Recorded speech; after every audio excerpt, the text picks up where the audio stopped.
Guys, so I hope everybody's doing okay. I'm so sorry I haven't been on camera for a few days. I'm in my bonnet right now. That's why I'm not going to get on camera right this second. But I just want to talk about a few things that have been on my heart as always. And in these last few days, I've been really studying Proverbs chapter 1 through 5. And it really touches a lot on wisdom and how important it is to receive the wisdom of God, right? And gosh, it really gets you to think about the things that people actually think about and the things that people worry about and constantly feel, and even makes you look inside your own self to see what you are feeling. And you guys know me, I'm going to be honest with you guys on what happened to me and my husband the other day when we were pondering on the things of this world, and when we actually went to go pursue something that we thought we truly needed at this moment. You guys know me, I go by my heart, I go by what God puts into me, and if I have peace about it, I go for it. If I don't, then I don't. So I'm just going to give you guys a little bit of a story, and in hopes that this will get you guys to think about the things that you guys think about and the things that you guys ponder and the things that you guys are really considering that you think you need, but need to take a look at and see, actually not even take a look at, but go to God about to see if that's something He wants you to have right now or not. So let me give you guys an example. This actually happened to me and my husband the last few weeks. I mean, not the last few weeks, in the past few days. My husband and my children and I decided to go out, and we were taking a ride, because we live in a small town that we don't have the movie theaters, we don't have water parks, we don't have basically anything. We have a Walmart, we have another grocery store, we have a few restaurants like McDonald's and not Carl's Jr., but Hardee's, that's what they call it out here. Hardee's, just a few little basic restaurants like that. And maybe a few clothing stores and a thrift store. But that's basically it. We don't have anything really that's entertainment. We have a few parks, for the kids to play in around here. But that's it. So on occasion, my husband and I and the children and I, we actually, just ride around in the back roads and, just kind of enjoy nature, get out in nature and just ride around for a little bit in his truck. And that's what we did this past weekend. And this past weekend, me and my husband, we spotted a house. It was a brick house. We'd never seen it for sale before. And being that me and my husband do want to move into a house eventually, we decided to go in and look at this house. And so we called the real estate agent, and she brought us in to look at the house. And it's beautiful. It's perfect. It was 3 bedroom, 2 bath, just beautiful house. I mean, it wasn't anything that was modern or updated. It didn't have like modern hardwood floors or brick fireplaces or granite countertops or stainless steel appliances. It didn't have any bells or whistles, but it was a very basic, simple house, something bigger than the apartment that we're in, that we can have our children grow into, and I could have, a little more room, a bigger kitchen, yada, yada, yada, right? Bigger rooms. And it was a brick house, so it really appealed to us. So we went ahead and called the real estate agent. She told us how much the house was. She said it was $139,000, which is a lot of money, I thought. So we said, okay, that's about average for the houses that you're going to pay around here that have 3 bedrooms. So me and my husband talked about it like we always do, and we discussed how much our bills would go up and what we would have to pay, like homeowners insurance, and we'd have to factor in that we'd have to pay a water bill and a gas bill possibly, just going over numbers, me and my husband did. And so we went to the bank and applied for the loan. They asked for the W-2s, the driver's licenses, the check stubs, all of that stuff to apply for the house. And we went over the numbers with her. Now, what we didn't know was that there was going to be an interest rate charged on top of homeowners insurance and all of your bills that you'd pay per month, like your gas, electric, all of that stuff. So we went over all of those numbers with the actual bank, the person that's going to be giving us the loan. Very nice lady. She went over everything with us because I'd never purchased a home. My husband, we'd never really looked into purchasing a home before.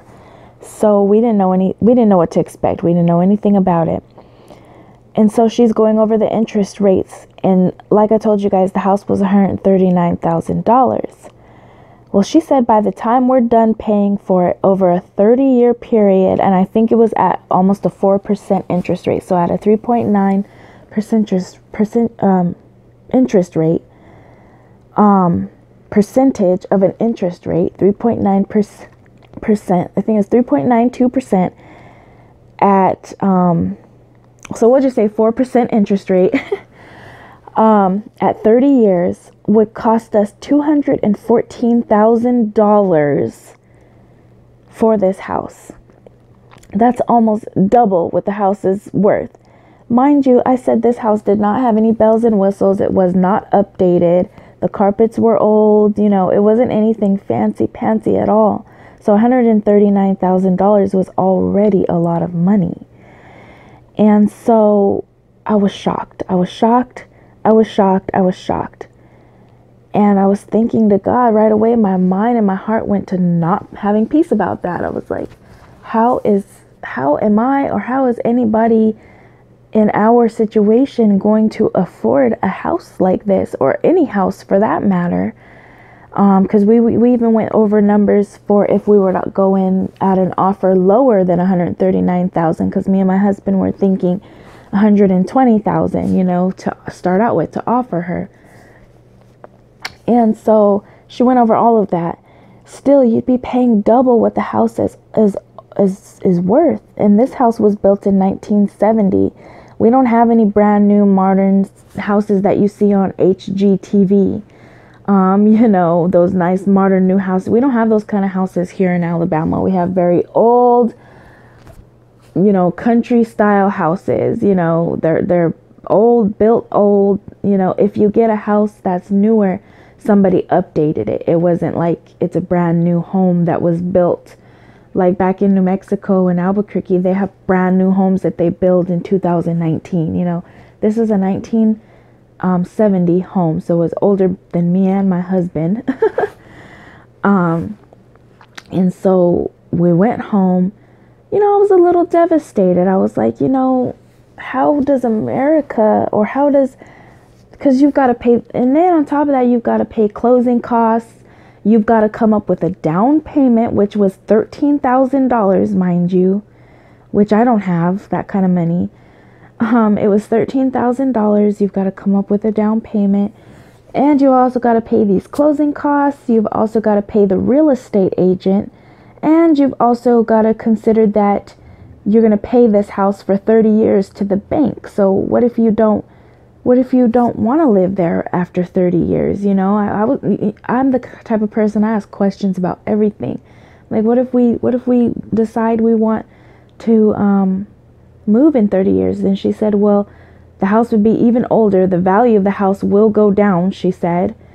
And you'd have to try to sell that house for probably less than what you're going to be paying for it for the 30 years that you financed the house for. So unless you do major updates to this home, she was saying, you're not going to be able to sell it for what you're going to buy it for. So I was devastated. I went home and I was devastated. But then after I talked to my husband about it, and after all of that, I decided to talk to God about it. I decided to pray about it. And then, he kind of hit me with, haven't I blessed you with what you have?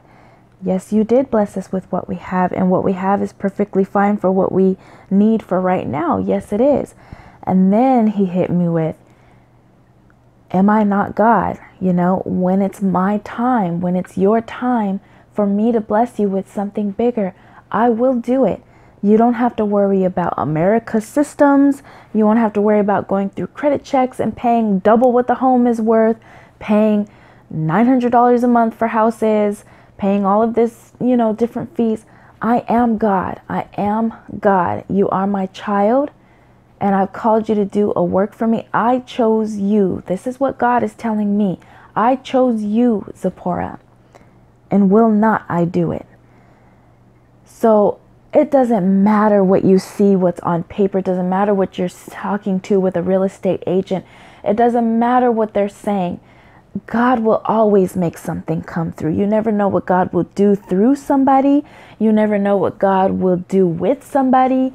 You never know if he will put in somebody's heart that will give you a home, or that will give you the money to buy the home, or whatever the case, or you never know if there's going to be an abandoned home or something like that that's in perfectly good condition that God will give to you. You just never know what God's going to give to you. You've got, in other words, you've got to look past America's systems, or past these man-made systems of credit checks and charging double interest and going through real estate agents and all of these different things that we look at in the natural. You've got to look past that and know the God that we serve and know the God that we have. And so my message in this is, do not we serve a God that will give us immeasurably above and beyond, no matter what you're seeing in front of you? Can't God surpass all of that? Can't he? Won't he? Will he? Yes, he will. Yes, he will. God will do it. So, yes, it's devastating. Yes, it looks hopeless and impossible in the natural. But I'm telling you guys, I have had so many different things that God has surpassed. It's incredible, It's incredible the things that God blesses you with. Like I said, we serve an awesome God. We serve above and beyond God. And all of these systems that we see, these credit checks and all of this stuff, all of that is man-made. All of that is man-made. In the Bible, God blessed his children. God blessed his people. Read Deuteronomy chapter 28. God will bless you and make you the head and not the tail. God will bless you to where you will bless others. As long as you remain obedient to him and his commands and what he's telling you to do in your life, look past what the world is telling you. Look past it. Don't let it devastate you. I had it devastate me for that day because I was upset. Because I was like, how are we ever going to come up with $13,000? That's a lot of money. And then on top of that, do the things that God has called me to do with my ministry and my business and the finances that he's blessing and giving me. Sorry, I picked my phone up. That he's blessing and giving me. I know that he's called me to do something else with that. So my point in all of this is, don't give up. Look past what you're seeing. Remember the God that you're serving and put it in his hands. If you need a house, guess what? Put it in God's hands. Ask him for it. Ask him for it. God sees your need of a home. God sees it. God knows what my family needs. He knows what we need. And I know that he will bless us with it. I know. I just know. And I don't have to worry or strive or put $13,000 down for it. I know I won't. Because I know the God that I serve. And we all have to remember that, guys.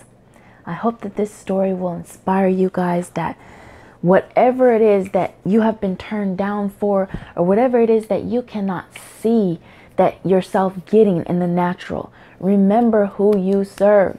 God will do it for you. He will do it for you. He will do it for you. He will do it for you. And he will do it for you. I love you guys. I hope you guys have a wonderful day and really think about what I said to you all. Bye.